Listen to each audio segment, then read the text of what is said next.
کوئی 800 سال پہلے کی بات ہے۔ ہائی لینڈ میں ایک شہر بہت خوبصورت تھا۔ یہ سمندر کے کنارے اب بھی واقع ہے اور سمندر کے تھپیڑوں کو روکنے کے لیے یہاں ایک بہت بڑا، اونچا اور مضبوط پشتہ بنا ہوا ہے۔ یہ پشتہ 800 سال پہلے بھی موجود تھا۔ اس کی بدولت بڑے بڑے تجارتی جہاز ساحل کے قریب کھڑی رہ کر سامان اتارتے اور چڑھا سکتے تھے۔ وہ دور دراز ملکوں تک اپنا مال لے جاتے اور وہاں کا سامان لا کر فروخت کرتے تھے۔ اسی وجہ سے وہ ایک بڑا مالدار ملک تھا اور اس کی شان و شوکت روز بروز بڑھتی جا رہی تھی۔ اس شہر کے لوگ مال و دولت کی وجہ سے مغرور اور سخت دل بھی ہو گئے تھے۔ خاص طور پر ایک بیوہ عورت اس لحاظ سے بہت آگے تھی کیونکہ اس کے 7 تجارت کے جہاز 7 سمندروں کے سینوں پر تیر کر دنیا کے ہر گوشے میں پہنچتے تھے اور ایسی چیزیں اپنے سامان کے بدلے میں لاتے تھے جو کسی اور کو میسر نہیں آتی تھی۔ یہ عورت بہت ہی مغرور تھی۔ جب وہ گھوڑا گاڑی میں بیٹھ کر گلیوں سے گزرتی تو اس کا بناؤ سنگھار دیکھنے کے لیے خواتین گھروں کی چھتوں پر آ جاتی اور حسرت بھری نگاہوں سے اسے دیکھتی۔ ایک روز اس عورت نے اپنے سب سے بڑے جہاز کے کپتان کو بلا کر کہا، فوراً بادبان چڑھاؤ، لنگر اٹھاؤ اور جہاز لے کر روانہ ہو جاؤ۔ تم کوشش کر کے دنیا کے ان حصوں میں بھی جاؤ جہاں اب تک جانے کا اتفاق نہیں ہوا ہے اور وہاں جو چیز تم کو سب سے زیادہ عمدہ، عجیب اور قیمتی نظر آئے جہاز میں بھر کر لے آؤ۔ قیمت کی ہرگز پرواہ نہ کرنا۔ میں ایک بار اپنے ملک والوں کو ایسی چیز دکھانا چاہتی ہوں جسے حقیقی معنوں میں سب سے زیادہ قیمتی اور ایک آسمانی نعمت کہا جا سکے۔ اب سوچ بچار کی ضرورت نہیں تھی۔ کپتان فوراً ساحل پر پہنچا، اپنے سب ملاحوں کو جمع کیا اور جہاز کے بادبان کھول کر اس کا لنگر اٹھایا۔ جہاز چل پڑا اور کچھ دیر بعد سمندر کے بیچ میں پہنچ گیا۔ اس وقت اس نے اپنے تمام نائبوں اور کارکنوں کو بلا کر مشورہ کیا کہ کہاں چلنا اور کیا خریدنا چاہیے۔ جتنے منہ اتنی ہی باتیں۔ کسی نے کہا کہ عمدہ ریشم سے بہتر کوئی چیز نہیں مل سکتی۔ کسی نے کہا ایسے زیورات خریدے جائیں جن کی بناوٹ اور ساخت بالکل نہیں ہو۔ کسی نے کہا کیوں نہ اعلیٰ قسم کے نیلم، زمرد، لالو، یاقوت یا بڑے بڑے موتی خریدے جائیں اور پھر اپنی نگرانی میں ان کے زیورات تیار کرائے جائیں۔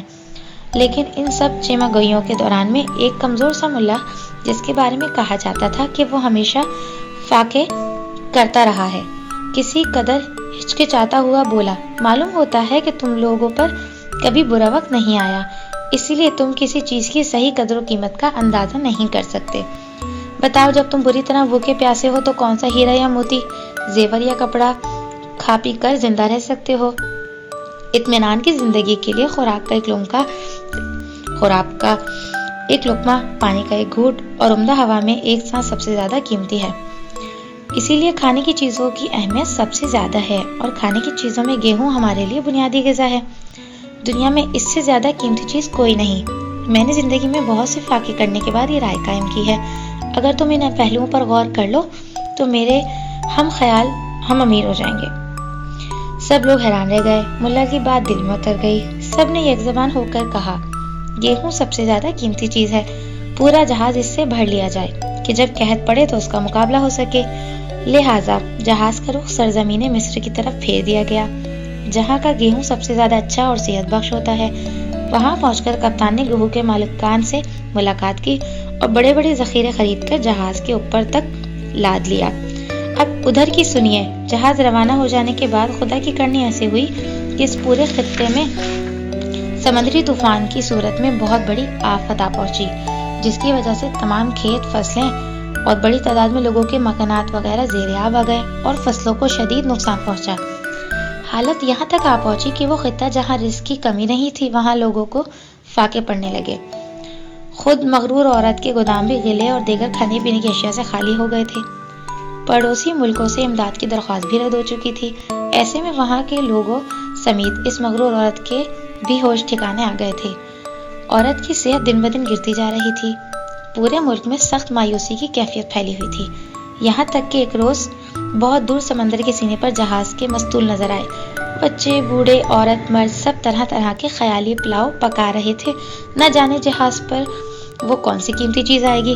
زندگی میں پہلی بار دنیا کی سب سے زیادہ قیمتی چیز دیکھنے کے لیے سبھی لوگ بےتاب تھے، اور جب جہاز لنگر انداز ہوا اور کپتان اتر کر اپنی مالکہ کے پاس پہنچا، جو جہاز کی خبر سن کر بیماری کے باوجود ساحل تک چلی آئی تھی، تو اس نے کہا، محترمہ، میں ایک بہت ہی قیمتی چیز لایا ہوں جو حقیقتاً زندگی کا سہارا ہے۔ یہ سن کر عورت کے چہرے پر حیرانی پھیل گئی۔ وہ کیا؟ عورت نے پیشانی پر بل ڈالتے ہوئے پوچھا۔ آپ اس سے واقف ہوں گی، اسے کہتے ہیں گیہوں۔ کپتان نے جواب دیا۔ گیہوں؟ مغرور عورت نے حیران ہو کر آخری لفظ دہرایا۔ کیا کہا؟ گیہوں؟ ارد گرد کھڑے لوگوں نے جب یہ خبر سنی تو وہ خوشی سے چلا اٹھے اور گیہوں کے نعرے لگانے لگے۔ عورت نے ارد گرد کے لوگوں کے یہ تاثرات دیکھے تو اس کے چہرے پر موجود حیرانی کی جگہ مسکراہٹ پھیل گئی اور وہ بھی خوشی سے چلا اٹھی۔ گیہوں؟ واہ، کمال کر دیا! اس کڑے وقت میں وافر مقدار میں گیہوں کی صورت میں کوئی دوسری چیز قیمتی ہو ہی نہیں سکتی۔ عورت نے گیہوں کا ایک حصہ اپنے گودام میں رکھوا دیا جبکہ بقیہ 6 حصے عوام میں تقسیم کروا دیے۔ یوں اس کمزور سے ملا کی دور اندیشی سے نہ صرف عورت خوش ہوئی، اس کے مزاج میں تبدیلی کے باعث خطے کے لوگ بھی اس خزانے سے مستفید ہوئے۔ ہمارے چینل فن فلم کو سبسکرائب کیجیے، ویڈیوز کو لائک اور شیئر کیجیے اور ہمارے ساتھ جڑے رہنے کے لیے بیل آئیکن کو دبانا نہ بھولیے۔